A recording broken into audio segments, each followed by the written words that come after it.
On va évoquer Emmanuel Macron, cet effort de réarmement, mon cher général, qui a été annoncé, 36 milliards d'euros. Est-ce que ça pèse beaucoup? C'est mieux que rien, vous allez me dire, d'ici 2030. Mais quand on voit ce que font nos voisins, effectivement, ça paraît un peu insuffisant. Néanmoins, il y a aussi la question du Groenland. Et là, on a appris aujourd'hui qu'une mission française serait déployée au Groenland. Combien de soldats dites-vous? 15 soldats. 15. Pour une mission, c'est un début. Pour une mission de 3 jours. Une mission de 3 jours, ok, très bien. Donc ça fait couler déjà beaucoup d'encre. Vous dites que c'est une classe de neige, c'est ça? Je n'oserais dire que nos soldats vont aller faire de la luge au Groenland. Mais je lis la presse depuis cette annonce, je vois les réactions, je vois les bandeaux des chaînes info. Ça provoque évidemment beaucoup de rire. Et je ne crois pas que la crainte soit gigantesque dans le bureau ovale à l'heure où on se parle. Juste écoutons le président de la République sur le Groenland et je vous passerai la parole, mon cher général Clermont. La France et les Européens doivent continuer, partout où leurs intérêts sont menacés, d'être là sans escalade, mais intraitables sur le respect de la souveraineté territoriale. J'évoquais l'Ukraine. Au Groenland, territoire autonome du Royaume de Danemark, les Européens ont une responsabilité particulière, car ce territoire appartient à l'Union européenne, car ce territoire est aussi celui d'un de nos alliés de l'OTAN. La France a décidé de se joindre à l'exercice qui a été programmé et lancé par le Danemark de manière souveraine et indépendante dans le cadre d'Arctic Endurance. Une première équipe de militaires français est déjà sur place et sera renforcée dans les prochains jours par des moyens terrestres, aériens et maritimes. Pour le président de la République, général Clermont, on ne peut pas dire que c'est un vrai déploiement de force. Les soldats étaient déjà sur place. Ça reste un exercice. Ça reste un exercice. Ce sont des chasseurs alpins. Alors a priori, les forces terrestres seront des chasseurs alpins qui sont aguerris pendant ce genre de conditions, qui sont très dures. Il y aura également une partie aérienne et une partie navale, comme ça s'était produit en septembre 2025. C'est pas la première fois qu'il y a un exercice de cette nature. La différence cette fois-ci, finalement, c'est le contexte qui a été évoqué. C'est aussi le fait qu'au départ, il y avait 5 pays, exactement comme en septembre 2025. Là, on est à 10 pays.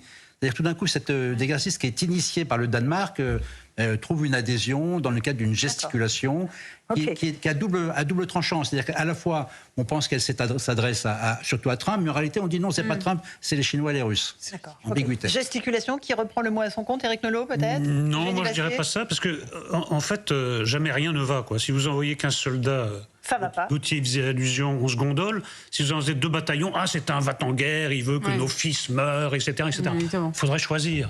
Moi, j'ai trouvé que les mots étaient à la hauteur. Maintenant, comme d'habitude, est-ce qu'on ne se paye pas de mots? Est-ce qu'on a mis les moyens correspondants à ce qui m'a paru juste comme description de la situation? Ça se jouera là-dessus, sinon le discours il était très bien. Oui. Moi, gesticulation, le sens n'était pas négatif dans la gesticulation. Ah oui. C'est un terme technique. Pour nous, c'était un peu forces, plus. Bon. Moi, je crois quand même que c'est important d'envoyer un symbole et un signe. Je pense que l'opinion américaine n'est pas du tout prête à une invasion du Groenland par la force. Ouais. Et si vous mettez des soldats, ça veut dire qu'il faut leur marcher dessus. Et je pense pas du tout que l'opinion américaine soit prête à avoir du sang européen versé par des Américains. Je pense que c'est vraiment dissuasif et que, voilà, même s'ils sont pas nombreux, je pense que le fait qu'ils soient là et qu'il faille leur marcher dessus pour envahir le Groenland, quelque part, c'est dissuasif en soi. Ensuite, la question, c'est qu'est-ce qu'on fait du Groenland, les Européens? Les Européens, qu'est-ce qu'ils ont fait jusqu'à présent du Groenland? Pas grand-chose. Effectivement, c'est un endroit stratégique, à la fois des ressources, une intersection maritime, stratégique, militaire, et on a l'impression effectivement qu'ils ont un peu laissé ce territoire à l'abandon. Ils n'en ont pas pris la mesure et la potentialité dans le monde dans lequel nous vivons. Et donc il est temps effectivement qu'ils se réveillent, qu'ils n'envoient pas seulement des militaires, mais qu'ils utilisent ce territoire qui sinon sera utilisé par d'autres dans un contexte de prédation généralisée où on manque effectivement de terres rares, et c'est comme ça, le monde malheureusement va dans ce sens. Catherine, qu'est-ce que vous pensez de cette allocution d'Emmanuel Macron, mise en scène devant un Rafale sur la base aérienne 10? Mise en scène formidable où il était au milieu, enfin comme ça, au milieu des hommes, des jeunes, il leur disait soyez fiers, avancez, voilà. Ne lâchez rien. Ne lâchez rien. Alors ils ne lâchent rien. Il faut être commandé pour une commande, mais qu'ils disent il n'y a pas de puissance si on est fort. Enfin, un État fort, c'est de la puissance. Bon, et il veut qu'on ait une armée forte. C'est vrai qu'il a augmenté les budgets, ça on peut le dire. Mais d'abord aujourd'hui, il y a, comme vous l'avez répété plusieurs fois, il n'y a pas de budget et je perds le fil du squelette. Il a augmenté les budgets et J'ai perdu le... Alors, on va continuer parce qu'effectivement, on n'a toujours pas de budget pour la France. Et c'est vrai que Louis de Ragnel, on se demande comment on va financer ces 36 milliards d'euros d'ici 2030. Quand on voit ce que les Allemands mettent, 500 milliards d'euros sur la table. Ils sont en train de transformer... Et 1500 milliards pour les Américains. Oui, ça, mais milliards à 1500 milliards. Totalement différent de nous. Oui. On va être à la remorque, en fait, Louis de Ragnel, même si on a la dissuasion nucléaire, évidemment. Enfin, la dissuasion, c'est autre chose. Mais, enfin, c'est pas l'épaisseur stratégique, c'est vraiment de la dissuasion. Et c'est vrai qu'on est et le président l'a rappelé, on est le seul pays européen à avoir une forme de vraie souveraineté, à la différence, par exemple, des Britanniques qui ont besoin des Américains. Bref, tout ça pour dire que, effectivement, tant qu'il n'y a pas de budget, d'ailleurs, le président l'a rappelé, tout ça, c'est que de la littérature. Mais une fois qu'on a dit ça, il faut aussi se dégager des marges de manœuvre budgétaires pour pouvoir augmenter encore plus ses budgets, pour espérer atteindre, par exemple, le budget que l'Allemagne met dans 500 milliards d'euros. Mais on les atteindra jamais. On est surendetté, Louis. Laurent, on est le pays le plus endetté d'Europe. On ne tape pas dans les dépenses sociales, on réduit rien. On continue de financer des plans qui servent à rien, des associations. Et de l'autre côté, on augmente le budget de la défense. Simplement une chose quand même, vous parliez du budget de l'Allemagne. L'Allemagne, quand elle augmente son budget, c'est pour acheter encore plus de matériel américain. Et donc, ce qui me fait... par rapport elle produit aussi, elle transforme certaines de ses industries vous avez raison, mais pour l'instant, en usines d'armement. D'accord, il y a encore, je crois, 60 commandes de F-35 en cours par l'Allemagne. Et simplement par rapport aux manœuvres européennes au large du Groenland, je pense que si les Européens voulaient vraiment taper le Groenland, l'Allemagne pourrait suspendre ses commandes de F-35 et le Danemark pourrait faire pareil, parce qu'ils ont encore, les Danois, des commandes en cours de F-35. Donc c'est vrai que pour l'instant, ça reste du domaine du symbolique. Et il n'y a rien de plus. Oui, j'ai perdu le fil, mais ce que je voulais vous dire, c'est que ce matin, dans son discours, il demandait aux industriels de la défense, qui sont nombreux, il dit allez-y plus vite. Mais ils ne peuvent pas aller plus vite tant qu'ils n'ont pas de bonne commande, et pour l'instant, ils n'en ont pas. Alors, il leur reproche, en gros, de dépendre trop des commandes de l'État français. C'est ça, en fait, qui a un peu heurté les industriels de l'armement qui étaient présents au général Clermont ce matin. Oui, effectivement, il y a une phrase qui laisse de dire vous écoutez les industriels, vous êtes captifs, vous attendez que l'argent arrive de la France. Si vous restez comme ça, on ira voir du côté des Européens. Donc c'est un peu compliqué parce qu'on a l'impression que il y a une compétition entre la préférence française et la préférence européenne. En France, jusqu'à présent, on dit préférence européenne, c'est une préférence française parce qu'on a tous les outils industriels et qu'on n'a pas besoin de beaucoup de capacités en dehors de la France. Et là, il remet en question cette préférence française.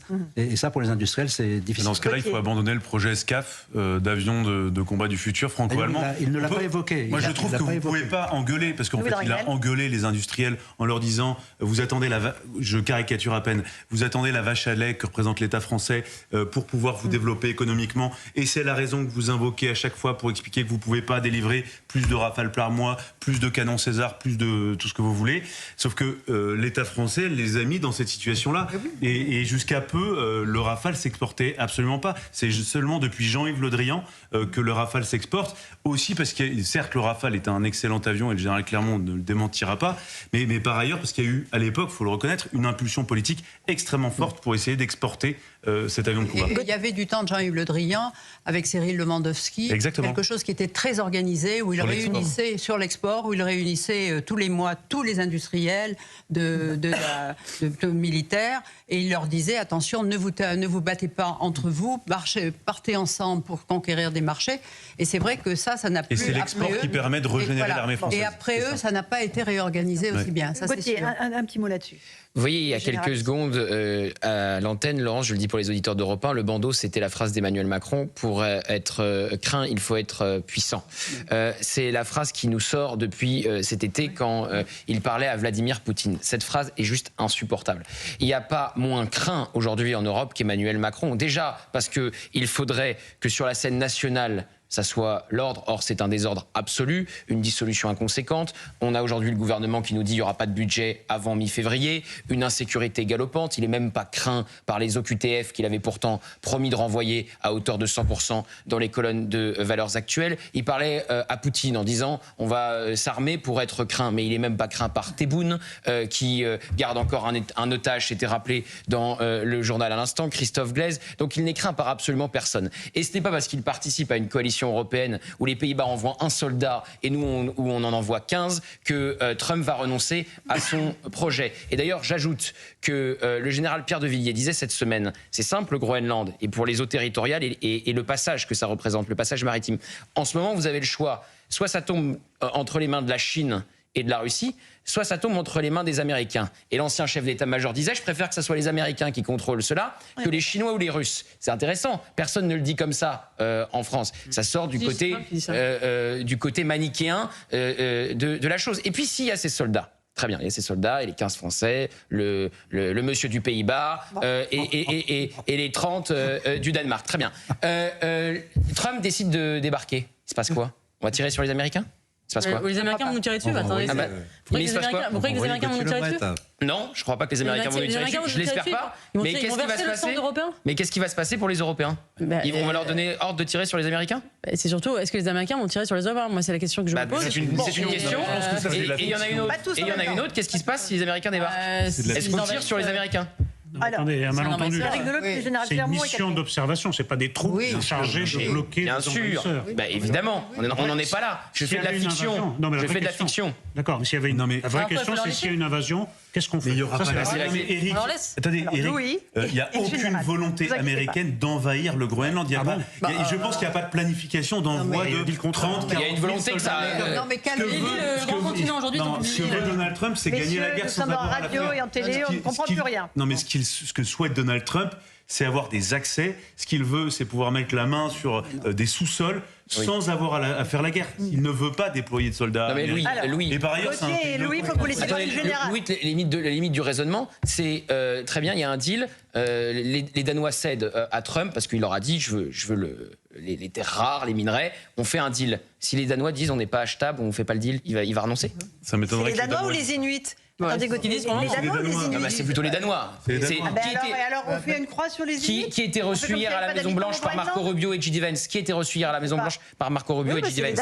C'était le ministre des Affaires étrangères danois. Donc c'est lui. Ramenez un peu d'ordre dans cette classe dissipée. Avec Gauthier, c'est très difficile. J'ai été de ma faute. Ce qui est drôle, c'est que Trump a dit. Et Eugénie donc. Non, laissez parler le général. Il est évident que les scénarios de science-fiction nous font peur, et c'est un petit peu le but aussi, qu'on ait peur. Moi, je reviens plutôt à la réalité des choses. Il y a une réalité qu'on a rappelée tout à l'heure, mais c'est la question des financements américains, la question de l'aide à l'Ukraine. Vous savez, les 90 milliards que l'Union européenne veut mettre en prêt à l'Ukraine pour les 2 prochaines années, une partie sera fléchée vers de l'armement.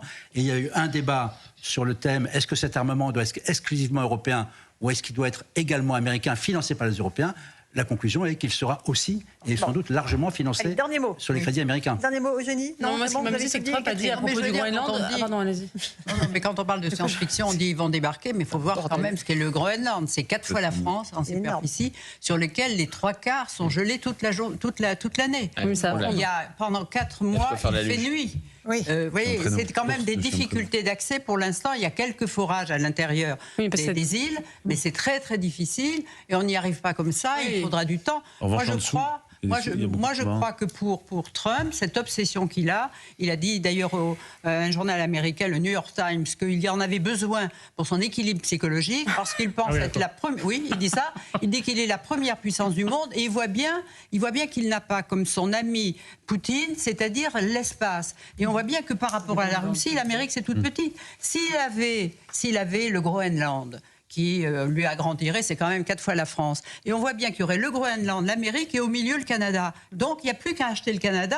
Et là, ça fait un vaste espace. Ça fait un empire. Oui, ça fait un empire. Et lui, c'est son rêve. Et c'est son rêve, évidemment. Dernier mot, Eugénie, Eric. Non, mais ce qui m'a fait, c'est qu'il a dit dans une conférence, Trump, de toute façon, le Groenland, est-ce qu'il appartient vraiment aux Danois? Et donc, ça fait que 5 siècles qu'ils sont dessus, ce qui est à peu près la date de découverte des États-Unis, ce que nous ont fait remarquer certains. Mais juste pour la clarté du débat, moi, je propose de prendre en compte ce que dit Trump lui-même. D'une manière ou d'une autre, le Groenland sera à nous. D'une manière ou d'une autre. Première manière, on achète. La deuxième manière, on l'annexe. On va arrêter de le sous-estimer. Attendez. Non, je vais peut-être placer l'idée que je n'ai pas réussi à placer tout à l'heure. Allez-y, placez l'idée. Si on passait autant de temps à se préoccuper de la Chine, qui est notre vraie menace, plutôt que de passer notre temps à regarder les États-Unis, on n'en serait pas là. Or, en réalité, la menace, c'est vraiment la Chine. Et pourtant, toutes ces décisions sont dans l'esprit de cette grande confrontation avec la Chine qui se prépare, une confrontation qu'on ne pourra pas éviter. Notre invité tout à l'heure à 18h40 sera Thierry Breton. Il dit la même chose. Il ne peut pas entrer aux États-Unis. Il faut absolument comprendre que la seule obsession de Trump, c'est la Chine. Enfin, c'est rien d'autre. Il parle des États-Unis aussi parce qu'il peut pas. Vous avez la langue bien pendue, mon cher Gauthier, ce soir. On va faire la pause. On est fait un métier. Vous restez avec nous. On va peut-être parler aussi de la France, parce qu'accessoirement, on fait la guerre dans le monde entier, on se déploie au Groenland, mais on n'arrive pas à faire la justice dans notre pays. On en débat dans un instant. À tout de suite.